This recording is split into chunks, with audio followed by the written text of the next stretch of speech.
کی امی نے آپ سے کبھی کہا ہے کہ آپ اتنے سست کیوں ہیں، آپ اپنے دوست کی طرح کیوں نہیں ہو سکتے؟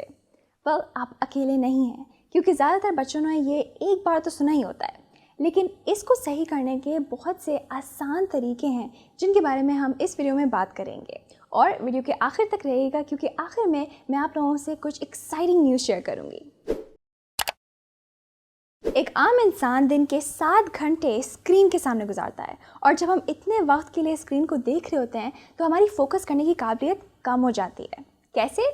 کیونکہ جب ہم یہ ڈیوائسز استعمال کر رہے ہوتے ہیں تو ہمیں مسلسل انسٹنٹ گریٹیفیکیشن مل رہی ہوتی ہے، یعنی ہمارے برین میں ڈوپامین نامی کیمیکل خارج ہوتا ہے بہت تیزی سے، جس کی وجہ سے ہم ہائپر سینسٹیو ہو جاتے ہیں، اور اس کی وجہ سے کیا ہوتا ہے کہ ہم آسانی کے ساتھ ڈسٹریکٹ ہو جاتے ہیں اپنے کاموں سے، اور ہمیں اپنے عام زندگی کے کام جیسے کہ پڑھائی کرنا یا کام کرنا وہ بورنگ لگنے لگتے ہیں۔ تو اگر آپ اپنے ڈوپامین لیولز کو ریگولیٹ اور نارمل سطح پر لانا چاہتے ہیں تو آپ اپنا اسکرین ٹائم کم کرنے کی کوشش کریں، اور یہ آپ کر سکتے ہیں ایک ٹائم لمٹ سیٹ کر کے۔ تو مثال کے طور پہ اگر آپ کو انسٹاگرام کی اپنی یوسیج کم کرنی ہے تو آپ اپنے فون میں ایک ٹائم لمٹ سیٹ کر سکتے ہیں 30 منٹ کی۔ پھر جب 30 منٹ گزر جائیں گے آپ کے انسٹاگرام استعمال کرتے ہوئے تو فون آپ کو یاد دلائے گا کہ اب آپ کو انسٹاگرام بند کر دینا ہے، تو آپ آسانی کے ساتھ بند کر سکیں گے۔ ایسا کرنے سے ہماری ڈوپامین کی سطح ایک تو نارمل ہو جائے گی، اور ہم نارمل لائف کے جو کام ہیں جیسے کہ پڑھائی اور کام کرنا ان کو انجوائے کرنے لگیں گی، جس کی وجہ سے ہمارا فوکس بہتر ہوگا۔ آپ کے لیے کچھ بھی سیکھنا یا کسی بھی چیز پر فوکس کرنا زیادہ آسان ہو جاتا ہے جب آپ اس طریقے سے کرتے ہیں جو آپ کے لیے بہترین ہے۔ تو سیکھنے والوں کی 3 مین قسمیں ہوتی ہیں۔ 1 ویژول لرنرز، ان لوگوں کو معلومات کو بصری انداز میں دیکھنا ہوتا ہے اس کو سیکھنے کے لیے۔ 2 آڈیٹوری لرنرز، ان لوگوں کو معلومات کو سننا ہوتا ہے اس کو سمجھنے کے لیے۔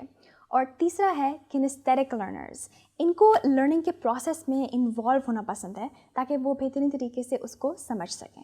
اور ریسرچ نے یہ بات دیکھی ہے کہ 65% لوگ ویژول لرنرز ہوتے ہیں، یعنی ان کو سب سے زیادہ کسی چیز کو دیکھ کے سمجھ آتا ہے۔ اور امیجز ہمارے لیے کیوں اتنی بہترین ہے یا مؤثر طریقہ ہے پڑھنے کے لیے؟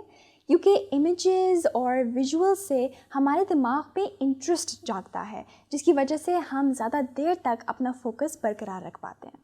تو ہم تصویریں کیسے استعمال کر سکتے ہیں اپنی پڑھائی میں ان کا فائدہ اٹھانے کے لیے؟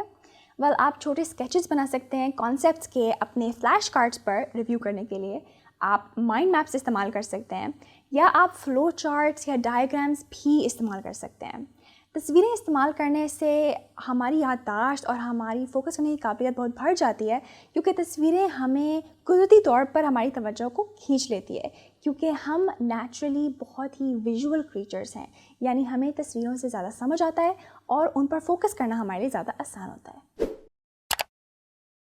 جب ہم پڑھائی کرنے کے لیے بیٹھتے ہیں اور ہمارے دماغ میں ہزاروں کی تعداد میں سوچیں ہوتی ہیں، چاہے وہ آگے کے بارے میں پریشانیاں ہوں یا پاسٹ کے بارے میں ہم کچھ سوچ رہے ہوں، ان ساری سوچوں کی وجہ سے ہم پراپرلی فوکس نہیں کر پاتے اور ہم ڈسٹریکٹڈ رہتے ہیں۔ تو ایک آسان طریقہ جس کے ذریعے آپ اپنے ذہن کو پرسکون کر سکتے ہیں اور اپنے ذہن کو دوبارہ اس لمحے میں اور اس وقت میں لا سکتے ہیں تاکہ آپ بہترین طریقے سے فوکس کر سکیں، وہ ہے اپنی توجہ کو اپنے ارد گرد کی سراؤنڈنگز پر لے کے جانا۔ تو سامنے دیکھیں اور دیکھیں کہ آپ کے سامنے والی دیوار پر کتنے اسکریچز ہیں اور کتنے ڈینٹس ہیں، شاید آپ نے کبھی پہلے دیکھا نہ ہو۔ پھر اپنے کمرے میں دیکھیں کہ آپ کے کمرے میں لائٹس کتنی ہیں۔ پھر آپ نیچے زمین پر بھی دیکھ سکتے ہیں اور دیکھ سکتے ہیں کہ کیا یہاں پر کوئی پیٹرن ہے یا پھر یہ بالکل سادہ ہے۔ اپنی توجہ کو اپنی سوچوں کے بجائے اپنی ارد گرد کی جگہ پر لانے سے ہم واپس اپنے اس لمحے میں آ سکیں گے تاکہ ہم بہترین طریقے سے اپنی پڑھائی پر یا جو بھی ہم کر رہے ہیں اس پر ہم فوکس کر سکیں۔ ایک اسٹڈی ہوئی تھی 4700 لوگوں سے زیادہ کے اوپر، جس میں یہ بات ثابت ہوئی تھی کہ اگر ہم ہفتے کے 5 دن صرف 15 منٹ برین گیمز کھیلیں تو ہماری فوکس کرنے کی اور کنسنٹریشن کرنے کی قابلیت بڑھ جاتی ہے۔